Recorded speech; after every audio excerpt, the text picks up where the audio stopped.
Hi friends, எல்லாருக்கும் வணக்கம். நாங்க அவங்க துர்கா காந்தி, சோபிகா, ரித்திகா. ரொம்ப நாள் ஆச்சு இந்த மாதிரி ரெண்டு பேரும் உட்காந்துட்டு கொஸ்டின் ஆன்சர் வீடியோலாம் போட்டு பல வருஷம் ஆச்சுன்னு நினைக்கிறேன். இன்னைக்கு நம்ம என்ன vlog பார்க்க போறோம்னா, நாங்கள் இப்போ கோவா ட்ரிப்பு போயிட்டு வந்தோம் இல்லைங்களா, அது போயிட்டு வந்து ஒரு வாரத்துக்கு மேலே ஆயிடுச்சு. அதுக்கு எவ்வளோ அமௌண்ட் ஆனிச்சுன்னு சொல்லி இன்னைக்கு வரைக்குமே எல்லாருமே கமெண்ட்ஸில் கேட்டுட்டு இருக்கீங்க. அதனால சரி அந்த டீட்டெயில் சொல்லிடலாம் அப்படின்னு சொல்லிட்டு ஒவ்வொன்றா சொல்கிறோம். அதை அந்த vlogல பார்க்க போறீங்க. இப்போ நம்ம வீடியோக்குள்ள போகலாம்.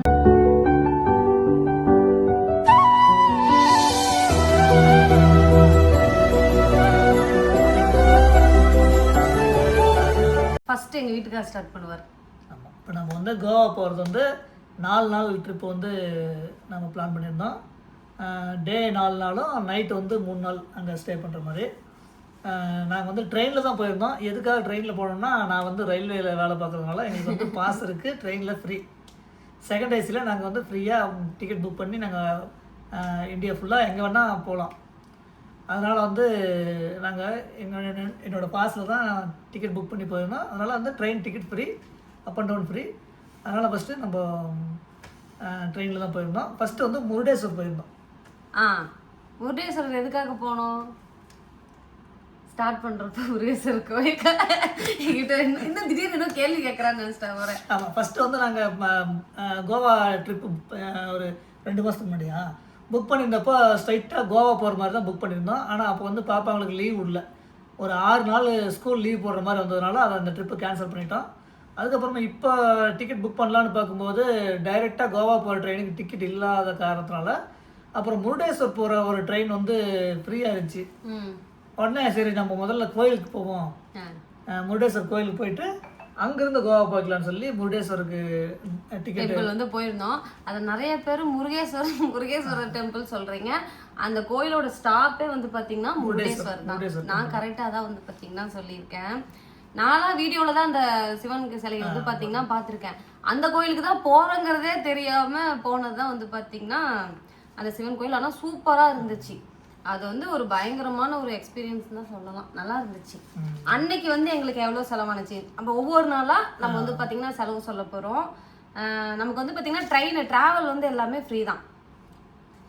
ட்ராவல் வந்து எல்லாமே ஃப்ரீ தான். நமக்கு ஃபர்ஸ்ட் நாள் வந்து பார்த்தீங்கன்னா அன்னைக்கு நைட்டு வந்து நம்ம முருடேஸ்வரர் டெம்பிள் பக்கத்துலேயே வந்து பார்த்தீங்கன்னா ரூம் எடுத்து தங்கியிருந்தோம். அன்னைக்கு வந்து எவ்வளோ? 2500 ரூம் வாடகை 2500 தங்கிட்டு காலையில் டிக்கெட் பண்ணிட்டு கோயிலுக்கு போயிட்டு அங்கேருந்து பார்த்தீங்கன்னா நம்ம கோவா போயாச்சு. எங்களுக்கு அன்னைக்கு வந்து செலவு வந்து பார்த்தீங்கன்னா அந்த ரூமில் தங்குனதுக்கு ஒரு 2500 ஆனிச்சு. அப்புறம் ஃபுட்டு அப்படின்னு சொல்லிட்டு அன்னைக்கு ஒரு 5000 செலவாயிருக்கும். 5000 வந்து பார்த்தீங்கன்னா செலவானுச்சு. நெக்ஸ்ட்டு கோவா போயாச்சு. சொல்லுங்கள். ஆமாம், கோவா போயவுடனே 2 வீலர் எடுத்திருந்தோம். 2 வண்டி எடுத்தோம். ஒரு வண்டிக்கு வந்து ஒரு நாளைக்கு 400 வாடகை. கோவா ரயில்வே ஸ்டேஷனில் இறங்கின உடனே அங்கேயே எடுத்துட்டோம். ஆனால் அங்கேயே எடுக்கணும்ன்ட்டு ஒன்றும் கட்டாயம் கிடையாது. நம்ம எங்கே போகலான்னு நினைக்கிறோமோ அங்கே போய் ரூம் போட்டுட்டு அதுக்கப்புறம் அந்த ரூம்காரங்களே எங்களுக்கு பைக் வேணும்னு சொன்னால் அவங்களே நல்ல வண்டியாக பார்த்து அரேஞ்ச் பண்ணி பைக்கு, காரு நமக்கு என்ன வேணும்னாலும் அவங்களே ரெடி பண்ணி கொடுப்பாங்க. எல்லா அமௌண்ட் ஒன்று தான், எக்ஸ்ட்ராவே இல்லை. நாங்களே அங்கே போனதுக்கு அப்புறம் தான் எங்களுக்கு தெரிஞ்சது நம்ம எங்கே வேணால் வண்டி எடுத்துக்கலாம். எல்லா பக்கமுமே பைக்கு அவைலபிள்னு சொல்லி பார்த்தீங்கன்னா எழுதியிருக்கோம். நாங்கள் வந்து பார்த்தீங்கன்னா ரயில்வே ஸ்டேஷனில் எடுத்தது வேறு எங்கேயும் கிடைக்காது. அப்படி போனோடனே கிடைக்காதுன்னு எடுத்துட்டோம். ஆனால் கண்டிப்பாக வந்து ரயில்வே ஸ்டேஷனில் எடுக்காமல் இருக்கிறது நல்லது. முதல்ல எங்கேயாவது ஒரு பக்கம் ரூம் போட்டுட்டு அந்த ரூம் அங்கே இருக்கிறவங்ககிட்டயே ரெக்கமெண்ட் பண்ண சொல்லி எடுத்தால் தான் இன்னும் நல்ல வண்டியாக எடுத்துக்கலாம். நல்ல வண்டி அந்த ரூமுக்காரங்கிறதுனால நம்ம கொஞ்சம் சேஃப்டியாகவும் இருக்கும். ஒரு பிரச்சனையும் வராது. எந்த பிரச்சனை வந்தாலும் அந்த ரூம்காரங்களே வந்து பார்த்தீங்கன்னா அதை பார்த்துப்பாங்க. எங்களுக்கு அப்படிதான் ஒரு பிரச்சனை வந்துச்சு. என்ன பிரச்சனை அது கடைசியாக தான் சொல்லணுமா? சரி, ஓகே. அன்னைக்கு வந்து பார்த்தீங்கன்னா நாங்கள் காலிக்கட்டில் கொல்லங்கோடு கேரளா சொல்கிறேங்க. இங்கே கேரளாவில் இருக்கிறத கொல்லங்கோடா? நான் காலிக்கட்டுங்கிறது கேரளாவில் இருக்கிறது தான். காலிக்கட். சரி, ஓகே. கலங்காடா. சரி, எங்களுக்கு அங்கே ஊர் பேரே மெயினாக வந்து பார்த்தீங்கன்னா நானே கோவா போயிட்டு கேரளான்னு ஏதோ 100 தடவை சொல்லிட்டு இருந்திருப்பேன். அங்கே போனதும் வந்து பார்த்தீங்கன்னா 2 நைட்டுக்கு வந்து நாங்கள் வந்து 2 நாளைக்கு வந்து ரூம் புக் பண்ணியாச்சு. டோட்டலாக எங்களுக்கு ரூமுக்குன்னு செலவானது வந்து பார்த்தீங்கன்னா 7500.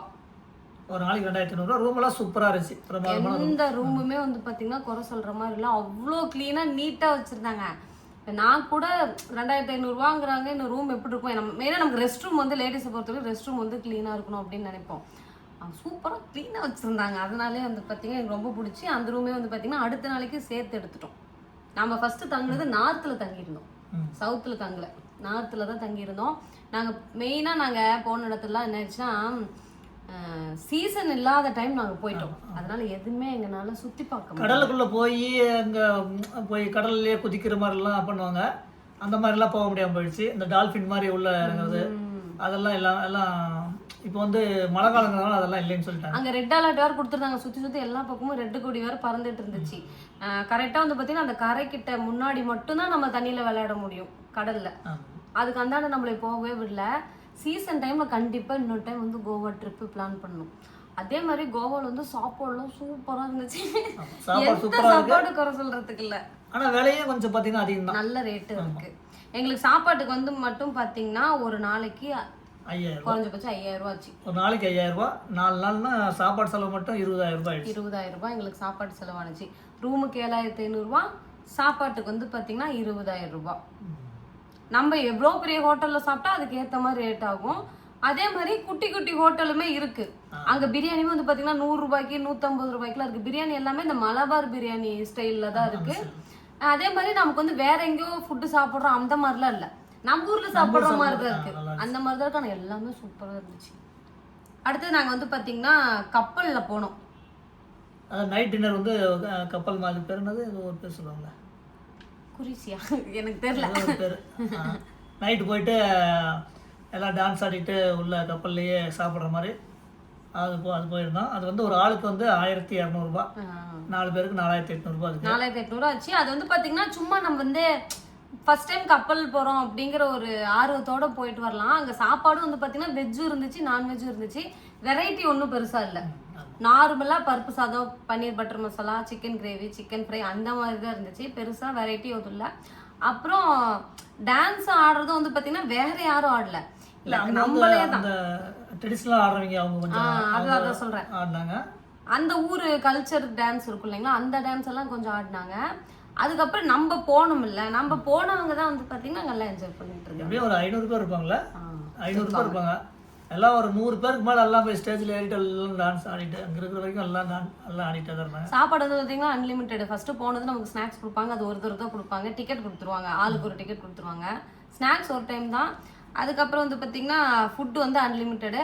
அப்புறம் அது இன்னொன்று இருக்குது, அதுக்கு வந்து பார்த்தீங்கன்னா டோக்கன் கொடுத்துருவாங்க. டோக்கனு ட்ரிங்க்ஸ் டோக்கனும் கொடுக்குறாங்க, அது நம்ம வாங்கி சாப்பிட்டுக்கலாம். அந்த மாதிரி அங்கெல்லாம் அசால்ட்டாக இருக்குது. நான் தான் போய் புதுசாக ஐயோ என்ன பண்ணுறீங்க, எல்லா கடையிலையும் ஃபஸ்ட்டு கேட்குறது சாப்பாடு வேணுமான்லாம் கேட்கல, என்ன ட்ரிங்க்ஸ் என்ன வேணும்னு தான் கேட்பாங்க அப்படின்னு கேட்குறாங்க. எல்லா ஹோட்டல்லையுமே சாப்பாடு இருக்கும், சாப்பாடு வைப்பாங்க. அதே மாதிரி என்ன ட்ரிங்க்ஸ் வேணும்னு கேட்பாங்க. ட்ரிங்க்ஸ் வேணும்னா ட்ரிங்க்ஸ் வாங்கி வச்சுக்கலாம். எல்லாருமே ஃபேமிலியாக உட்காந்துருக்காங்க, சாப்பிட்டு வாங்கி சாப்பிட்டு தான் நீட்டா அங்கே அசால்ட்டாக இருக்கும் போல. அதான் நமக்கு தான் பார்க்கறது புதுசாக இருக்கு. எல்லா ஹோட்டல்லையுமே ட்ரிங்க்ஸ் இருக்கு, இல்லாத ஹோட்டலே இல்லை, குட்டி ஹோட்டல்னாலுமே இருக்கு. அடுத்தது வந்து பார்த்தீங்கன்னா அதுக்கு அடுத்த நாள் வந்து நாங்கள் போட்டில் போனோம். கப்பலில் நைட்டில் போனோமா, போட்டில் வந்து பார்த்தீங்கன்னா பகலில் போயிட்டு வரலாம். அந்த கப்பலோட டைமிங் வந்து பார்த்தீங்கன்னா 2 மணி நேரம். 2 மணி நேரத்துக்கு 1200 ரூபா ஒரு ஆளுக்கு. போட்டில் வந்து பார்த்தீங்கன்னா 3/4 மணி நேரம், ஒரு ஆளுக்கு 350 ரூபா, 4 பேர்த்துக்கும் 1400 ரூபா ஆச்சு. 3/4 மணி நேரம் சும்மா அப்படியே ஒரு ரவுண்ட் அடிச்சுட்டு வந்தோம். அன்னைக்கே வந்து பார்த்தீங்கன்னா அங்கே ஒரு ஜெயில் இருக்குது, அந்த ஜெயிலுக்குமே போயிருந்தோம். ஜெயிலில் வந்து எப்படி இருக்குன்னா அந்த பழைய காலத்து திங்ஸ் எல்லாம் எதுவுமே இல்லை. மியூசியம் தான், ஜெயில் மியூசியம். அங்கே என்ன நடந்துச்சுங்கிறதெல்லாம் ஒரு டிவி மாதிரி வச்சு, டிவி மாதிரி இப்போ ட்ரெண்டுக்கு ஏற்ற மாதிரி வந்து பார்த்தீங்கன்னா ஒரு பட்டன் அமுத்துனோம்னா அப்படியே செல்லுன்னு உள்ள போய் முன்ன காலத்தில் எப்படி இருந்துச்சு அப்படிங்கிற மாதிரி ட்ரெண்டுக்கு ஏற்ற மாதிரி வச்சுருக்காங்க. பழைய காலத்து பொருள்னு அங்கே எந்தமே மியூசியம் இல்லை எனக்கு தெரிஞ்சு, இல்லை நம்ம பார்க்கல, இல்லை தானே இல்லை. ஜெயில் மியூசியத்துக்கு ஒரு ஆளுக்கு வந்து பார்த்தீங்கன்னா 350 ரூபா. இப்போ எங்கள் 4 பேர்த்துக்கும் 1400 ரூபா ஆச்சு. அப்புறம் எக்ஸ்ட்ரா செலவு நம்ம போகிறது வர்றது, பெட்ரோலு அப்படி இப்படின்னு வந்து பார்த்தீங்கன்னா ஒரு 10000 ரூபாய் எங்களுக்கு வந்து ஆயிருக்கும். நம்ம ஸ்நாக்ஸ் வாங்கி சாப்பிட்றது அப்படி இப்படின்னு சொல்லிட்டு ஒரு 10000 ரூபாய் ஆனிச்சு. அது தனி, அது இல்லாமல் வந்து 10000 ரூபாய். ஆமாம், ஷாப்பிங்னு ஒன்று பண்ணோம், அது வந்து உங்களுக்கு நெக்ஸ்ட் விலாக் பண்ணுறோம். அது வந்து கண்டிப்பாக உங்களுக்கு நெக்ஸ்ட் விலாக் வரும். அதுக்கு வந்து பார்த்தீங்கன்னா ஒரு 10 ரூபாய்க்கு மேலே வந்து செலவாயிருக்கும். அப்புறம் பைக்கு வந்து ஒரு நாளைக்கு 400 ரூபா, 2 வண்டி எடுத்திருந்தோம், 3 நாளைக்கு 2400 ரூபா. ஆமாம், 2400 ரூபா டோட்டலாக வந்து பார்த்தீங்கன்னா எங்களுக்கு 3 நைட்டு 4 பகலுக்கு எவ்வளோ ஆனிச்சுன்னா 50000 ரூபா எங்கள் 4 பேர்த்துக்கு ஆனிச்சு.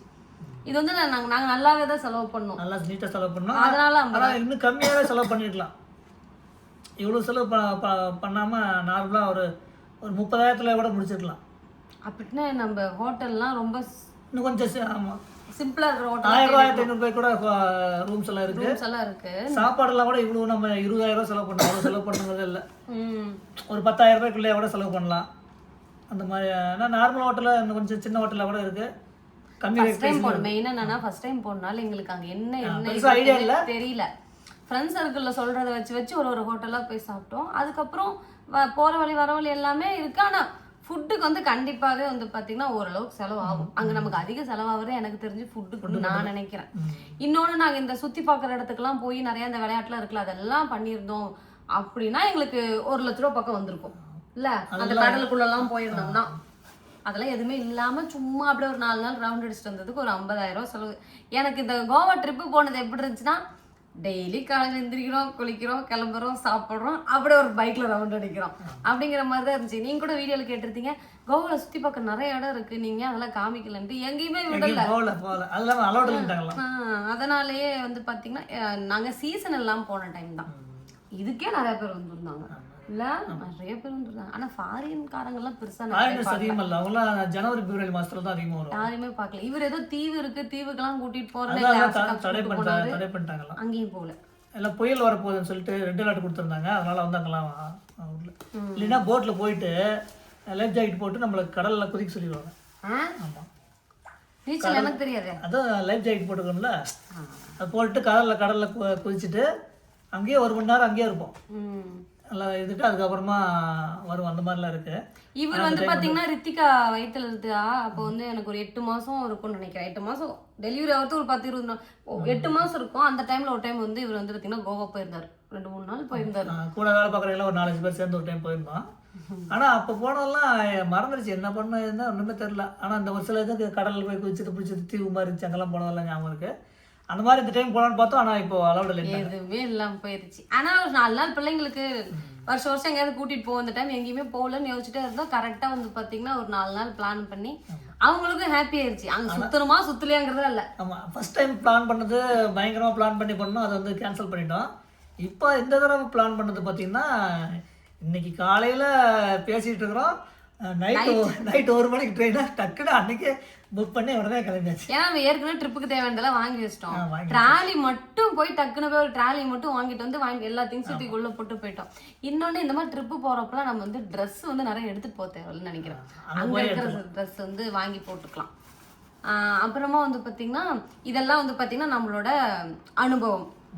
அடுத்தது அங்க வந்து பாத்தீங்கன்னா எல்லா ஊர்லயும் இருக்கும். அங்க வந்து பாத்தீங்கன்னா கொஞ்சம் ஏமாத்து வேலை நடக்குது. கொஞ்சம் ஏமாத்துறதுங்கிறது கட்டாயம் இருக்கு.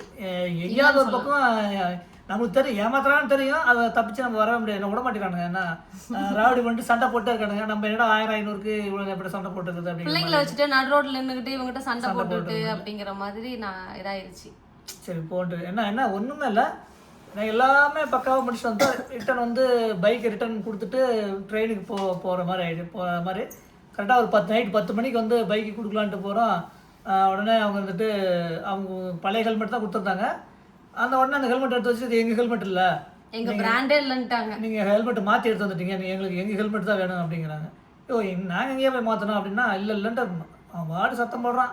சரி என்னதான் பிரச்சனை, என்ன வேணும்னா எனக்கு 1000 ரூபா ஹெல்மெட்டு காசு கொடுக்குறான். நம்மகிட்ட அட்வான்ஸே பார்த்தீங்கன்னா 2000 வாங்கி எக்ஸ்ட்ரா வாங்கி வச்சுருப்பாங்க. அந்த 3 நாளைக்கு வாடகை கொடுக்குறது இல்லாமல் டெபாசிட் அமௌண்ட்டை ஒரு 2000 ரூபாய் எக்ஸ்ட்ரா வாங்கி வச்சுக்கிறாங்க. அந்த காசை பிடிச்சிக்கிறதுக்கோசரம் அவனுக்கு வந்து ஏதாவது ஒரு காரணம் சொல்லி, ஏன்னா நம்ம ட்ரெயினுக்கு போக வேண்டிய இதில் நம்ம இருப்போம், நைட் டைம் வேறு, நம்ம அவன்கிட்ட சண்டை போட்டுருக்க முடியாது. அவனுங்க 2-3 பேர் சேர்ந்துட்டு அவனுக்கு பாட்டு சண்டை போட்டு இருக்கானுங்க. அவங்க பேசுகிற மொழியும் அப்புறம் சரி போடான்ட்டு சரி 1000 ரூபா எடுத்துட்டு மிச்ச காசு கொடுறான்னு சொல்லி வாங்கிட்டு முதல்ல இடத்த காலி பண்ணா போதுங்கிற மாதிரி. அவங்க ஹெல்மெட்டுக்கு தான் பிரச்சனை பண்ணாங்கன்னு சொல்லிட்டு எங்க வீட்டுக்கு வரப்ப ஹெல்மெட் தூக்கிட்டாங்க. ஹெல்மெட் காசு வாங்கிட்டாங்க. அப்புறம் அந்த ஹெல்மெட் எடுத்து கொடுத்து ஹெல்மெட் தூக்கிட்டு அவர் நினைச்சிருப்பாரு நாங்க ஹெல்மெட் எடுத்துட்டு போக மாட்டோம்னு நினைச்சிட்டாரு போல. ஆனா திரும்ப எங்களுக்கு ஆட்டோலாம் பிடிச்சி அவர் தான் அமுச்சு விட்டாரு. இருந்தாலும் என்னன்னா இந்த மாதிரி கொஞ்சம் ஏமாத்தாம இருக்கலாம். ஒரு 1000 ரூபா அது எல்லாருக்கிட்டையுமே அந்த மாதிரி பண்ணிடுறானுங்க. எங்க கூட வந்தவர் கூட ஒருத்தர் வந்து காரு வாடகைக்கு எடுத்திருந்தாங்க. கடைசியாக ரிட்டர்ன் கொடுக்கும்போது என்ன போச்சுன்னா, நான் காரில் வந்து டேங்க் பெட்ரோல் ஃபுல் பண்ணி கொடுத்தேன், எனக்கு ஃபுல் பண்ணி கொடுன்னு சொல்லி அந்த மாதிரி அவங்க சண்டை போட்டு அவங்ககிட்ட ஒரு 2000 ரூபாய் எக்ஸ்ட்ரா அவங்ககிட்ட பிடிக்கிட்டாங்க. அந்த மாதிரி ஒரு சின்ன நம்ம என்ன எதிர்பார்க்காம இருக்கிறோமோ அதை காரணம் பெரிய அமௌண்ட்ல அவங்க வாங்க மாட்டேங்கிறாங்க. அந்த ஒரு நாள் வாடகையை நம்ம கிட்ட இருந்து எப்படியாவது பேசி வாங்கிடுறாங்க.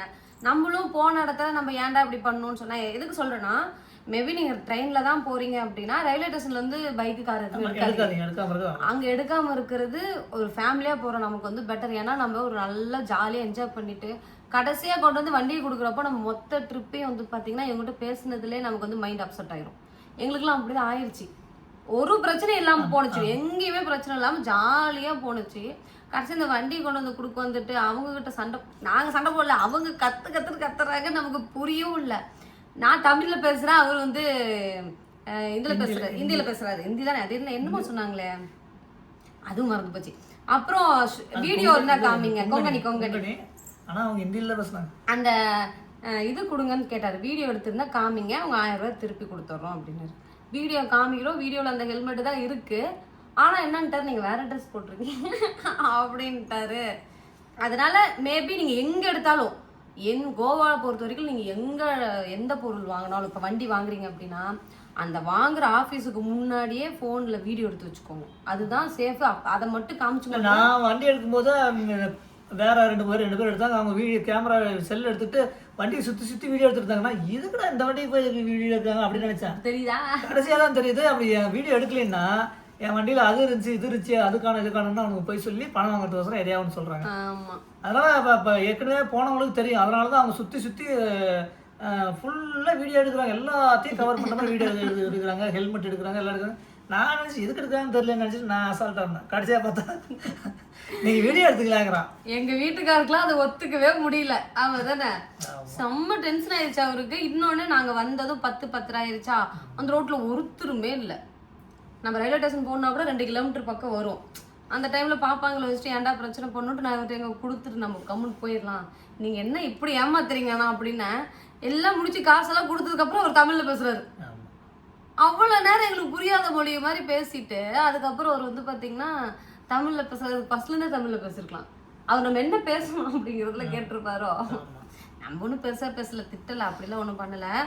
அதனால் நம்ம இந்த ஊரில் எந்த ஊருக்கு போனாலும் கொஞ்சம் சேஃப்டியாக இருந்துக்கோங்க, அது வந்து ஒரு பெட்டரான ஒரு விஷயம். நாங்கள் எங்கேயுமே ட்ரிப்புன்னு போய் இந்த மாதிரி ஏமாந்ததே இல்லை. அதுவும் பெருசாலாம் நாங்கள் ஒன்றும் ஏமாந்து போகல.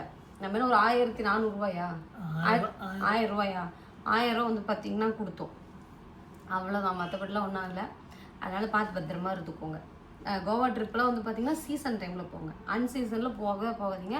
போனோம்னா நமக்கு எங்கேயுமே சுற்றி பார்க்கவே நம்மளால முடியாது. சும்மா எங்கே போகலான்னு கேட்டாலும் அங்கே இல்லை, அங்கே அலோடு இல்லை, க்ளோஸ் பண்ணிட்டாங்க அப்படின்றாங்க. சும்மா இந்த கப்பலில் போகிறது, அதுக்கப்புறம் இந்த கரையோரமாக விளையாடுறது, அந்த மாதிரி தான் பண்ண முடியுமா தவிர வேறு எங்கேயுமே போக முடியாது. அப்புறம் ஃபேமிலியாக போகிறோம் அப்படிங்கிறப்போ இன்னும் ஜென்ஸ் எல்லாம் போகிறாங்க அப்படிங்கிறப்போ நல்லா அவங்க என்ஜாய் பண்ணுவாங்க. ஃபேமிலியாக போகிறோங்கிறப்ப நிறைய இடத்துல அலோடு இல்லை நிறைய இடத்துல ஃபேமிலி அலோடு இல்லைன்னு சொல்கிறாங்க. குழந்தைங்க கூட்டிகிட்டு போகிறனால இல்லை அப்படிங்கிறாங்க. நாங்கள் போகல, நாங்கள் தங்கியிருந்த ஹோட்டல்காரர் வந்து சொன்னார் ஃபேமிலி அங்கே இருக்காது இங்கே இருக்காது. எல்லா ஹோட்டல்லையுமே ஒரு மெனு கார்டு மாதிரி வச்சுருக்காங்க. எல்லாமே எனக்கு என்னென்ன பிளேஸு டூரிஸ்ட் பிளேஸ் இருக்குது, அதுக்கு ஒவ்வொன்றுக்கும் எவ்வளோ சார்ஜுங்கெல்லாம் வச்சுருக்காங்க. அதை பார்த்துட்டு நமக்கு எதாவது பிடிச்சிருந்து இங்கே இந்த இடத்துக்கு போகலான்னு கேட்டால் இல்லை அந்த இடம் வந்து இப்போ அலோடு இல்லை அப்படின்றாங்க. உடனே வேறு எதாவது பார்த்தோம்னா அவங்க சொல்கிறது எல்லாமே கரெக்டு தான். நிறைய பிளேஸ் வந்து இப்போ வந்து அன்சீசனு அலோடு இல்லை. நம்ம சீசன் இல்லாத டைமில் போயிட்டோம். சீசன் அப்படிங்கிறது நம்ம அந்த 2 மாதத்துக்கு முன்னாடி நம்ம போன டைம் புக் பண்ணோம்ல, அந்த டைம் போயிருந்தா கரெக்டாக இருந்தாங்க. ஏப்ரல் மேல தான் வந்து பார்த்தீங்கன்னா அப்போ இருக்கு. அது மாதிரி ஜனவரி பிப்ரவரி தான் மெயினாக ஃபாரினர்ஸ் எல்லாம் அதிகம் வருவாங்களாம். ஃபாரினர்ஸை போய் பார்க்கணும். இவரு ஒரு ஃபாரினர் கூட பார்க்கல பாவமா. இல்லை இந்த சீசன் இல்லை, அதனால வந்து யாரும் வரல. எல்லாருமே நம்மள மாதிரி தான் வந்துருந்தாங்க. அப்புறம் நல்லா தான் இருந்துச்சு. மற்ற ஒன்றும் ஆக்வர்டாக அந்த மாதிரிலாம் எதுவுமே தெரியல. ஜாலியாக யாரையும் கண்டுக்கல. அவங்கவுங்க ஜாலியாக இருந்துட்டு சுற்றிட்டு இருக்கிறாங்க. நைட்டு என்ன இருந்தாலும் கடலை மூட மாட்டேங்கிறாங்க. அங்கே எத்தனை மணிக்கு மூடுவாங்கன்னு தெரியல. மெயினான விஷயம் என்னன்னா, நீங்கள் வந்து எங்கே வேணால் வண்டி எடுத்துக்கலாம், காரு பைக் எது வேணால் எங்கே வேணால் எடுத்துக்கலாம். அங்கே வந்து இந்த ஓலா டாக்ஸி அந்த மாதிரி எதுவுமே இல்லை. நீங்கள் அந்த மாதிரி ஏதாவது பிளான் பண்ணிக்கலாம்னு நினச்சிட்டுலாம் போயிடாதீங்க, மேபி போகிற மாதிரி இருந்தால் இல்லை. ஏன்னா அந்த மாதிரி எதுவுமே இல்லை. பஸ் இருக்குது, அதெல்லாம் டைமுக்கு தான். நம்மளாம் எந்த பஸ்ஸை பார்த்தோம், ஏதோ நம்ம ஒரு பைக்கில் வரும்போது ஒரு பஸ்ஸோ 2 பஸ்ஸோ நம்ம பார்த்தோம், அவ்வளோதான். பஸ்ஸு கூட அதிகம் கிடையாது. ஃபுல்லாக வாடகை பைக் தான், யார் பார்த்தாலும் ஃபுல்லாக வாடகை வண்டி தான். இந்த ஆக்டிவா தான் எல்லா ஃபேஷனோ ஃபேஷனோலாம் நாங்க போய் தங்கினட்டு ஃபுல்லா ஃபேஷனோ தான் எல்லாம் முறுக்கிட்டு போயிட்டு நாங்க அங்க இருந்து புது வண்டிங்க, புது வண்டி அவங்கெல்லாம் புது வண்டி. இங்க இருந்து தான் ஆக்டிவ் எல்லாம் ரயில்வே ஸ்டேஷனில் எடுத்தீங்கன்னா பழைய வண்டி தான் பழசு. நீங்கள் ரூம் போட்டு அங்கே போனீங்கன்னா கொஞ்சம் நல்ல புது வண்டியாக கிடைக்கும். எங்க தங்குறீங்களோ அங்க எடுத்துக்கோங்க. சரி, டோட்டலா நமக்கான அமௌண்ட் 50,000 ரூபாய் அவ்வளோ ஆனது. அவ்வளோதான், இந்த வீடியோ தான் முடிச்சுக்கலாம். நெக்ஸ்ட் வந்து பார்த்தீங்கன்னா நாங்கள் வாங்கிட்டு வந்த திங்ஸ் வந்து விலாகாக வந்து போடுறோம். அடுத்தது கொஸ்டின் ஆன்சர் வீடியோ ஒன்று போடணும். அந்த விலாகை போட்டுட்டு நான் வேணா உங்ககிட்ட கேள்வி கேட்குறேன். இல்லை இந்த வீடியோ கீழவே வேணா உங்களுக்கு ஏதாவது கேள்விக்கான பதில் தெரியும்னா கொஸ்டின் போடுங்க, அதெல்லாம் சேகரித்து வச்சு இந்த விலாக்கு அதுக்கு அடுத்த விலாக் வந்து உங்களுக்கு வரும். சரி, ஓகே ஃப்ரெண்ட்ஸ், டாட்டா.